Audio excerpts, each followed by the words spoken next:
So good morning from the Big Cypress. So what I want to talk to you about today is something that I find as a nature photographer to be very, very important, especially because I like to shoot wildlife or moving subjects, and I also like to shoot landscape or non-moving subjects. So to get a sharp image every single time, the strategies we use for landscape is very different than the strategies we use when we're shooting wildlife. So what I'm going to talk about today are what I think are the three most important camera functions for you to understand and also be able to access quickly in order to get a sharp in-focus image every single time. All right, and those three camera functions are drive mode, focus mode, and focus area. Let's start with drive mode, or it might be called release mode or shooting mode. So drive mode controls what happens when you hit the shutter button. It is basically your camera taking the shot, and you control how it's going to do that. So how do you access drive mode? Well, typically you can go into the main menu and find just about any camera function.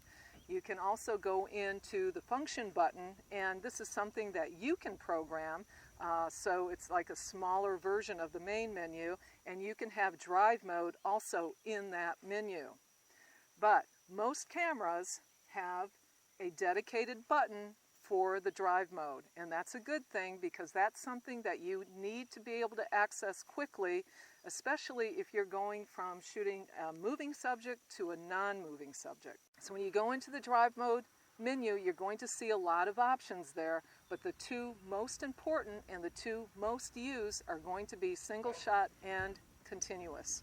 Now, for landscape photography, probably the most important setting is going to be single shot, which is basically hitting the shutter button and taking one shot. But there are some other settings that could be very useful for landscape photography, particularly if you have your camera on a tripod.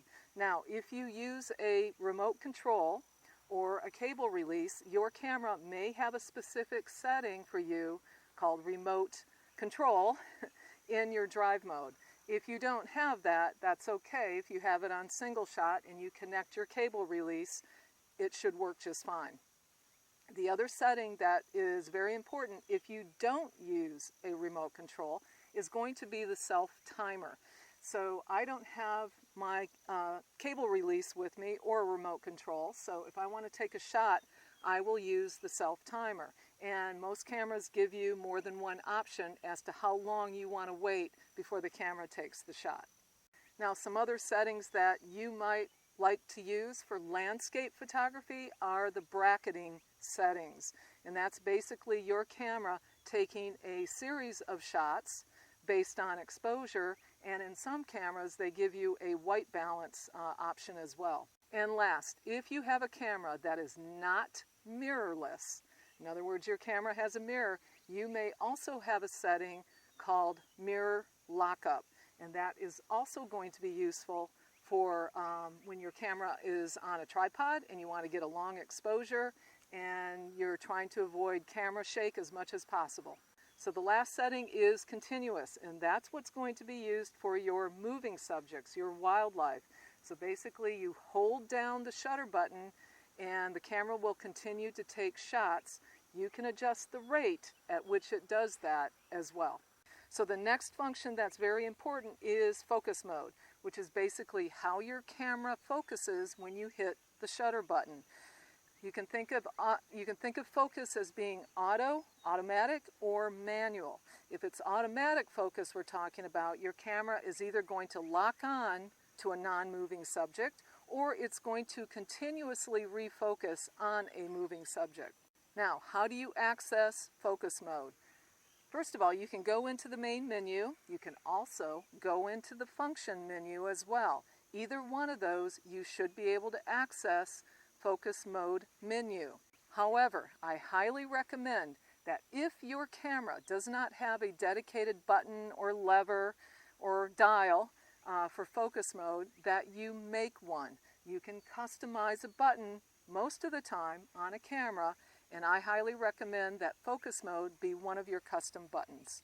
Now, when you go into the focus mode menu, you're going to see a lot of options, but basically the three most important are single shot focus, continuous focus, and manual focus. So when it comes to landscape photography, probably the most important focus setting is going to be single shot focus.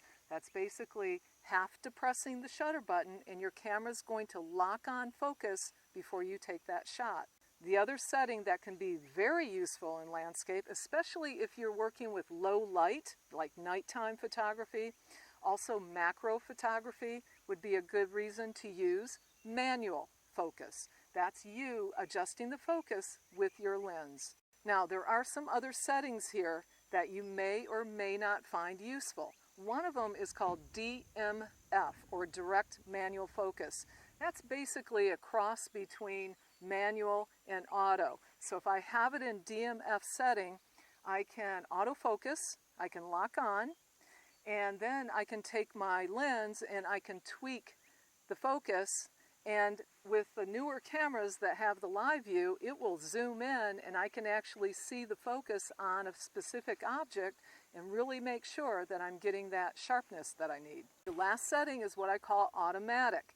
That's basically a cross between single shot automatic focus and continuous focus. So in that mode, if I take a shot of something, it will lock on focus. But if that something starts to move, then the camera will go into continuous focus. So the last setting is the continuous focus. So if you are shooting wildlife, if you have to press the shutter button, it will start to focus on the subject. When you start taking your shot, and if you're in continuous drive mode, you're going to take a series of shots and your camera is going to refocus with each one of those shots.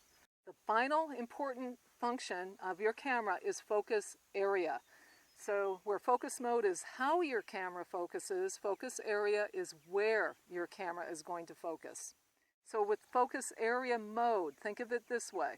It's either your camera taking total control of where it's going to focus, or you sharing the control with the camera, or you taking total control of where to focus. Now, focus area mode can, like the others, be accessed in the main menu and the function menu.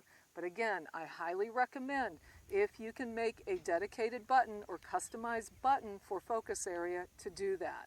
Now, in focus area, you have a lot of options. You can think of some of them as being more for your landscape or your non-moving subjects, and then you have some that are dedicated to that continuous focus mode for wildlife. So the first option in your focus area menu is what is called wide, or what I call automatic. And that is basically your camera looking at the entire scene within the frame and deciding where to focus. The next option is called zone, or it could be called group area. In this case, you can select a smaller portion within the frame. Mine has 9 options. I can move that zone around, and then within that zone, the camera will decide where to focus. And then the next one is center. And that just means that the focus is going to be in the center of the picture regardless of what's in the scene.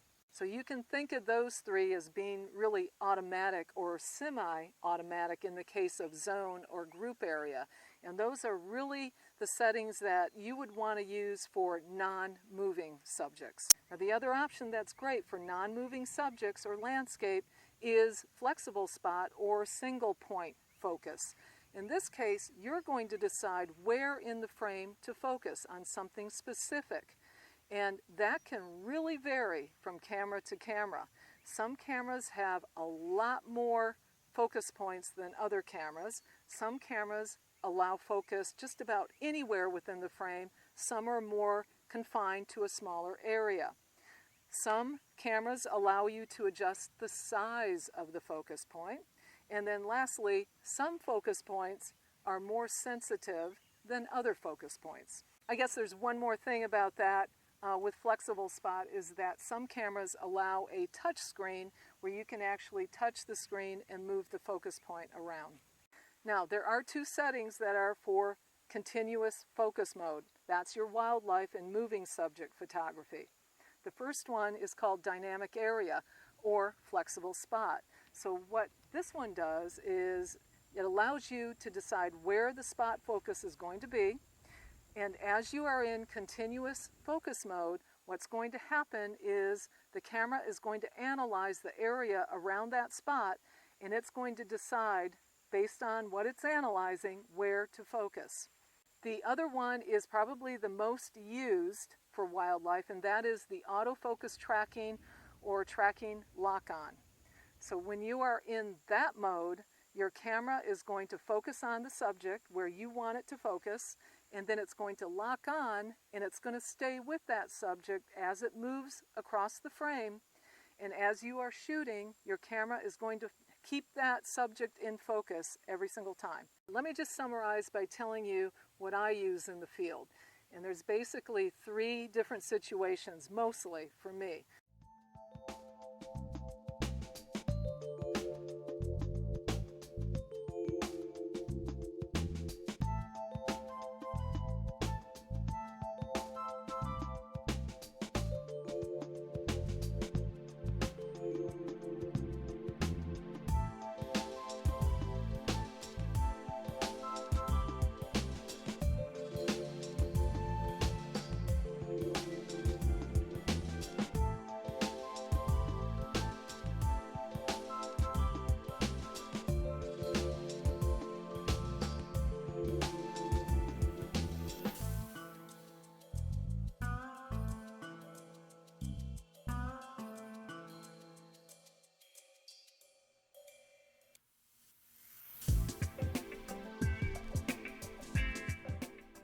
So with that, the most important thing with all of those camera functions is that you know which one works best for you, and that you are also able to access them quickly so that you can make those changes when your focusing strategy has to change as well.